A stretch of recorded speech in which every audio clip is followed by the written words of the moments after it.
خلاف جو ہے آج کل کا جو ماحول ہے کہ اسلام کے خلاف اسلام کا دشمن جو بھی ہے مسلمانوں کو کس نظر سے دیکھتا ہے اور کس طریقے سے اس کی جو ہے ہنسی اڑاتا ہے، کس طریقے سے اس کا مذاق کرتا ہے ایمان کے نام پر، قرآن کے نام پر، اللہ کے نام پر، وہ ساری باتیں اس میں آ جائیں گی. گویا کہ ایسا لگے گا کہ یہ آیتیں آج ہی کے زمانے کے لیے نازل ہوئی ہیں.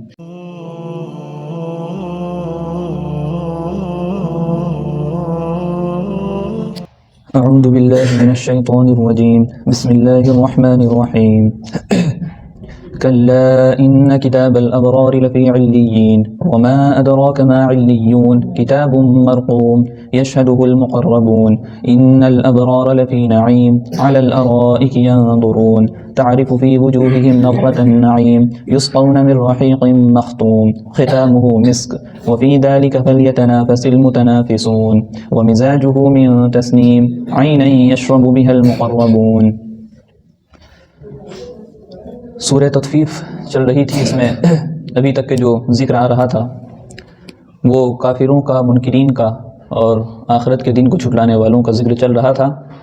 اس میں بتایا گیا کہ کافروں کا حال ایسا ہوتا ہے کہ جب ان کے سامنے اللہ کی نشانیاں پڑھی جاتی ہیں تو اس کو مانتے نہیں ہیں، بلکہ کہتے ہیں کہ یہ پہلے لوگوں کی باتیں ہیں جو اب نقل کر کے لائے ہیں یا چرا کر کے لائے ہیں پہلے لوگوں سے.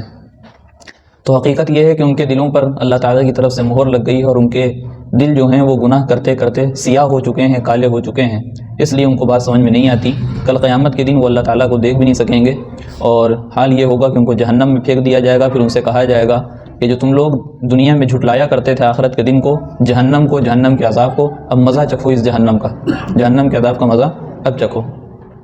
وہ لوگ جھٹلاتے تھے جہنم کو بھی اور جہنم کے عذاب کو بھی، اسی طریقے سے جھٹلاتے تھے جنت کو بھی اور جنت کی نعمتوں کو بھی، کہ جنت میں جو نیک لوگ جائیں گے، اعمال صالحہ کرنے والے مومنین اور ابرار لوگ جو جائیں گے، اللہ کی فرما برداری کرنے والے، وہ اس کو بھی جھٹلاتے تھے.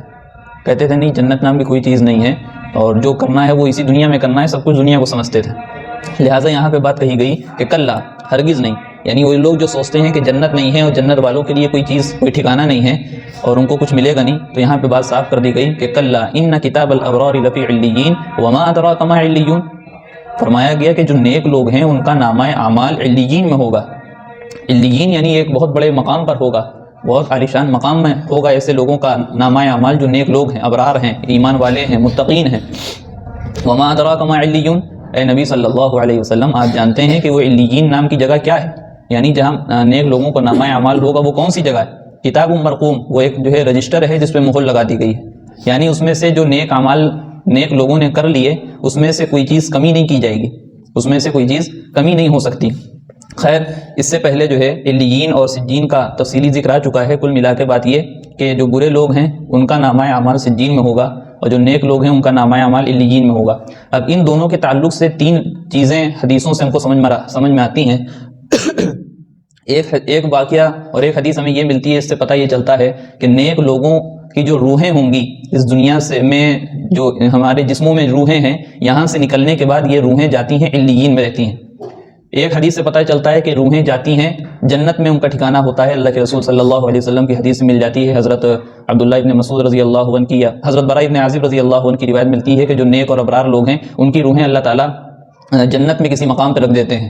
شہداء کے لیے بھی یہی ذکر آیا کہ اللہ تعالیٰ عرش کے نیچے سبز رنگ کے پرندے ہوتے ہیں، ان کے اندر شہداء کی روحوں کو ڈال دیتے ہیں، وہ جنت کی سیر کیا کرتے ہیں پرندے. ٹھیک ہے، تو ایک تو روایت یہ ملی کہ نیک لوگوں کی روحیں جنت میں جاتی ہیں. ایک روایت یہ ملی کہ نیک لوگوں کی روحیں علیین میں رہتی ہیں. اور ایک روایت یہ بھی ملتی ہے کہ نیک لوگوں کی روحیں یا کوئی بھی روحیں وہ قبر میں واپس لوٹا دی جاتی ہیں، قبر میں واپس لوٹا دی جاتی ہیں. اسی طریقے سے تین روایت برے لوگوں کے بارے میں ہے کہ جو لوگ برے لوگ ہیں ان کی روحیں سجین میں جاتی ہیں. دوسری روایت برے لوگوں کی روحیں جہنم میں جاتی ہیں. اور تیسری روایت برے لوگوں کی روحیں قبر میں واپس کر دی جاتی ہیں. تینوں بظاہر الگ الگ ہیں لیکن اس کا کوئی اختلاف نہیں ہے اس کو اگر جو ہے تطبیق دیا جائے. مثال کے طور پہ کہ جو علیین مقام ہے وہ بتایا گیا کہ عرش سے نیچے ہے اور جنت کا مقام بھی وہیں بتایا گیا کہ اس سے ملا ہوا ہے. تو اس طور پر دونوں روایتیں تقریباً ایک ہو گئیں. سجین اور جہنم کا جہاں تک ذکر ہے، پہلے بات آئی اس سے پہلے جب جہنمیوں کا تذکرہ ہو رہا تھا اور برے لوگوں کا تذکرہ ہو رہا تھا، اس میں بات آئی تھی کہ سجین ساتھ میں زمین کے نیچے ہے اور جہنم کا بھی ذکر وہیں پہ آتا ہے کہ جہنم وہیں سے کھینچ کر نکالی جائے گی. تو سجین اور جہنم تقریباً ایک ہی جگہ ہے. تو یہ دونوں روایتیں ایک ہو گئیں. اب رہی بات اس روایت کی جس میں کہا گیا کہ روحیں قبر میں واپس لوٹا دی جاتی ہیں، روحیں قبر میں واپس لوٹا دی جاتی ہیں. تو ایک جگہ یہ کہا جا رہا ہے کہ سجین اور علیین میں، اور ایک جگہ کہا جا رہا ہے قبروں میں. تو اس کا جو ہے اس کی جو تطبیق دی ہے قاضی ثناء اللہ پانی پتی رحمۃ اللہ علیہ نے اپنی تفسیر مظہری میں اس طریقے سے تطبیق دی ہے کہ اس کا اصل معنی تو اللہ تعالیٰ بہتر جانتے ہیں کہ روحیں وہاں رہتی ہیں یا قبر میں رہتی ہیں، لیکن اس کو سمجھنے کے لیے ہم اس طریقے سے دنیا میں سمجھ سکتے ہیں کہ جس طریقے سے چاند اور سورج رہتے آسمان پر ہیں لیکن اس کا اثر کہاں ہوتا ہے؟ زمین پر ہوتا ہے. اسی طریقے سے نیک لوگوں کی روحیں علیین میں رہیں گی، برے لوگوں کی روحیں سجین میں رہیں گی، لیکن ان کا اثر قبر میں مردے پر بھی ہوگا. اس روح کا اثر قبر میں بھی رہے گا. یعنی جو عذاب دیا جاتا ہے برے لوگوں کو قبر کے اندر، اور جو آرام پہنچائی جاتی ہے نیک لوگوں کو قبر کے اندر، تو وہ اس کا اثر محسوس کریں گے. کیوں؟ کیونکہ روح کا اثر اس جو ہے قبر کے اندر رہے گا. تو یہ چیزیں تھیں. آگے فرمایا یشہد المقربون، جب نیک لوگوں کے فرشتے روح لے کر کے جاتے ہیں ایمان والوں کی، تو ظاہر ہے کہ 7 آسمان ہیں، 7 آسمان پہ دروازے ہیں، اس کو کھٹکھٹایا جاتا ہے. تو ہر آسمان کے جو خاص فرشتے ہیں، ہر آسمان کے جو خاص فرشتے ہیں وہ نیک لوگوں کی روح کے ساتھ میں جاتے ہیں، علیین تک کے جاتے ہیں، 7ویں آسمان تک کے. تو جب وہاں تک کے جاتے ہیں تو کہا جاتا ہے کہ بھئی نیک انسان کی روح لے کر کے آئے ہوئے ایمان والے کی، تو ذرا اس کا نامہ اعمال دکھاؤ. تو اسی چیز کو یہاں ذکر کیا گیا کہ یشہدہ المقربون، اور مقرب فرشتے جو ہیں وہ ان کے نامہ اعمال کو دیکھتے ہیں، ایمان والوں کے نامہ اعمال کو دیکھتے ہیں. اور یہ بھی کہا گیا کہ جو نیک فرشتے ہیں، مقرب فرشتے ہیں، وہ ایمان والوں کے نامہ اعمال کی حفاظت کریں گے، وہ نیک لوگوں کے اعمال نامے کی حفاظت کا کام کریں گے. ان الابرار لفی نعیم، اب نیک لوگوں کے بارے میں کیا ہی کہنا، نیک لوگوں کے بارے میں بتایا کہ لفی نعیم، وہ تو جنتوں کے باغات میں رہیں گے، وہ تو نعمتوں میں رہیں گے، وہ آسائش میں رہیں گے، وہ خوشحالی میں رہیں گے، ان کے تو مزے مزے ہیں کل قیامت کے دن. علی الارائک ینظرون، وہ مسیریوں پر ٹیک لگائے آرام سے نظارہ کر رہے ہوں گے. بلکہ یہاں پہ یہ بات بھی لکھی ہے حاجی مولانا عبد الماجد دریابادی رحمۃ اللہ علیہ نے تفسیر ماجدی میں یہ بات لکھی ہے کہ علی الارائک ینظرون، کہ وہ مسیریوں پر ٹیک لگا کے اللہ کا دیدار کر رہے ہوں گے، بارگاہ الہی میں اللہ کا دیدار کر رہے ہوں گے باقاعدہ. جس طریقے سے بھی پیچھے جہنمیوں کے بارے میں آیا تھا کہ وہ اللہ کو نہیں دیکھ سکیں گے، لیکن ایمان والے اللہ کو دیکھیں گے. علی الارائک ینظرون، مسیریوں پر ٹیک لگائے ہوں گے، ٹینشن فری لائف ہوگی، اور جنت کے عجائبات دیکھ رہے ہوں گے، جنت کا نظارہ کر رہے ہوں گے. تعریف فی وجوہہم نضرۃ النعیم، اللہ کے رسول صلی اللہ علیہ وسلم سے کہا جا رہا ہے کہ وہ اتنے زیادہ خوش ہوں گے، اتنے زیادہ مسرت ان کو ہوگی کہ ان کے خوشی کے آثار ان کے چہرے پر نظر آ رہے ہوں گے. جنتیوں کے اتنے زیادہ خوش ہوں گے. ظاہر ہے کہ دنیا میں تھوڑی سی کسی کو خوشی مل جاتی ہے، اللہ تعالیٰ کسی کو اولاد دے دیتے ہیں، اللہ تعالیٰ کسی کو کچھ نعمت دے دیتے ہیں، تو اس کی خوشی کے آثار ہم اس کے چہروں پر دیکھ سکتے ہیں. اور کوئی اگر غم زدہ ہوتا ہے تو اس کے اثرات ہم اس کے چہرے پہ دیکھ سکتے ہیں. لہٰذا جب وہاں کی جو ہمیشہ کی خوشی ہے، جو ہمیشہ کی جو ہے نعمت ہے، جو ہمیشہ کی جو ہے جنت ہے، وہاں کی جب کسی کو خوشی مل جائے گی تو ظاہر ہے اس کے اثرات تو چہرے پہ آئیں گے. تو وہی کہا گیا تعریف فی وجوہہم نظرۃ النعیم، آپ ان نعمتوں کی جو خوشی ہوگی، نعمتوں میں رہنے کی، ان کے اثرات کو آپ ان کے چہرے پہ دیکھیں گے، خوشحالی کے اثرات آپ ان کے چہرے پہ دیکھیں گے، بشاشت ان کے چہروں پہ آپ پہچان سکیں گے. یسقون من رحیق مختوم، اعلیٰ قسم کی شراب، عمدہ قسم کی شراب، مہر لگی ہوئی اعلیٰ قسم کی شراب ان کو کل پلائی جائے گی. ایک ہوتا ہے شراب کا پینا، ایک ہوتا ہے شراب کا پلانا، اور ایک ہے کہ اللہ تعالیٰ خود شراب پلائیں گے. 3 کیٹیگری ہیں جنت کی اس طور پر شراب پینے اور پلانے کے سلسلے میں. رحیق مختوم کا مطلب یہاں پہ یہ ہے کہ وہ پاکیزہ ہوگی، شراب جو ہوگی پاکیزہ ہوگی، اس میں بدبو نہیں ہوگی، اور اس کا مزہ اچھا ہوگا، اعلیٰ قسم کی ہوگی، اور اس میں مہر لگی ہوگی. مہر کیسی؟ ختامہ مسک، مشک کی مہر لگی ہوگی، مشک کی مہر لگی ہوگی. تو جو اعلیٰ قسم کی شراب ہوگی وہاں جنتی پیئیں گے. تو ایک کیٹیگری تو یہ ہے کہ جنتی جا کر کے خود شراب پیئیں گے، اور ایک کیٹیگری یہ ہے یسقونا، ان کو پلائی جائے گی احترام میں. ہمارے یہاں مہمان آتے ہیں تو خود جا کے پانی نہیں پیتا، ہمارے یہاں مہمان آتا ہے خود جا کر کے ناشتہ نہیں لیتا، ہم جا کر کے اس کے اکرام میں کیا کرتے ہیں، احترام میں ہم جا کر کے اس کو پانی پیش کرتے ہیں، ہم جا کر کے اس کو ناشتہ اور کھانا پیش کرتے ہیں نا. تو ہم لوگ بھی جب جنت میں جائیں گے انشاءاللہ تو وہاں ہم لوگ شراب پیش کی جائے گی، ہم لوگوں کو پلائی جائے گی. یہ ایک کیٹیگری. ختامہ مسک، اس پہ مہر جو لگی ہوگی وہ مشک کی لگی ہوگی، وفی ذلک فلیتنافس المتنافسون، یہ ہے وہ چیز جنت کی نعمتوں. اگر تم کو مقابلہ کرنا ہے اے انسانوں، مخاطب کیا گیا جو غفلت میں پڑے ہوئے انسان ہیں، ہم جیسے ہم لوگوں کو مخاطب کیا گیا اے انسانوں، اگر تم کو مقابلہ کرنا ہے، کسی سے آگے بڑھنا ہے، تو دنیا کی نعمت میں کیا بڑھ لو کہ فلاں نے 2 منزل کا مکان بنایا تو ہم جو 3 منزل کا بنائیں گے، فلاں کے پاس 2 گاڑیاں ہیں تو ہم 3 گاڑی کیسے ہو جائیں ہمارے پاس، فلاں کے پاس اتنا کاروبار ہے تو ہمارے پاس اس سے بڑا کاروبار کیسا ہو جائے. ارے بڑا کاروبار ہو سکتا ہے لیکن دنیا میں ہو سکتا ہے، دنیا کے بعد تو وہ کاروبار کام نہیں آئے گا نا. یہ چند دن کی زندگی ہی، یہاں کاروبار بھی ختم ہو جائے گا، گاڑیاں بھی ختم ہو جائیں گی، گھر بھی یہیں رہ جائے گا، اور بڑے سے بڑے عشرت کی جو چیزیں ہیں وہ سب یہیں کی ہیں، چاہے جتنی آدمی جو ہے ترقی کر لے.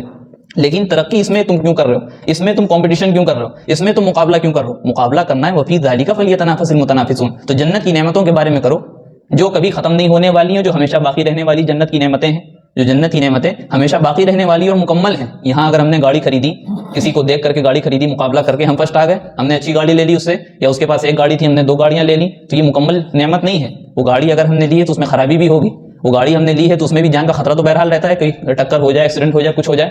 لیکن جو وہاں ہم کو نعمتیں ملیں گی اس میں جان کا خطرہ نہیں، اس میں کسی نقصان کا خطرہ نہیں جنت میں۔